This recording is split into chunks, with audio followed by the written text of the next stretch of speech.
Hi guys, ఇప్పుడే మేము lunch చేసేసి నడుచుకుంటూ వెళ్తున్నాం. ఎంత దూరం ఉండద్దు మీకు తెలుసా?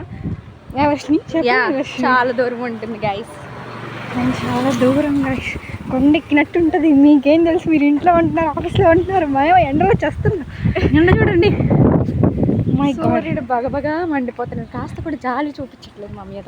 ఎవరికైనా తినంగానే నిద్రపోవాలని ఉండిద్ది, మాకు కాలేజ్కి వెళ్ళాలని ఉండిద్ది. మాకు ఉండదు అలా టైమ్స్ అలా చేసేది మమ్మల్ని. ప్లేసెస్ ఆల్సో చూసారుగా, కొండ అందరు ఎక్కుతున్నారు, మనం ఎంత మనం కూడా ఎక్కేద్దాం. సరే ఫ్రెండ్స్, బాయ్. ఇప్పుడు చూడండి, మేము అక్కడికి వెళ్ళాలి. అక్కడికి వెళ్ళాలంటే ఈ కొండ అంతా ఎక్కుకుంటూ వెళ్ళాలి. ఎంత కష్టం. తిన్నదంతా అరిగిపోతుంది ఫ్రెండ్స్, ఇంత కూడా మిగలదు. అవును ఫ్రెండ్స్, మళ్ళీ ఆకలేసేస్తుంది 5 గంటలకే.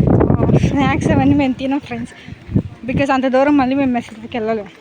ఒకవేళ హాస్టల్కి త్వరగా క్లాసెస్ అయిపోయాక వెళ్ళిపోతే మళ్ళీ రావాలి మెస్కి. సో అప్పుడు ఆకలేసేస్తుంది. అందరు సన్నగా కనపడుతున్నారు కదా, ఎందుకు అనుకుంటున్నారు?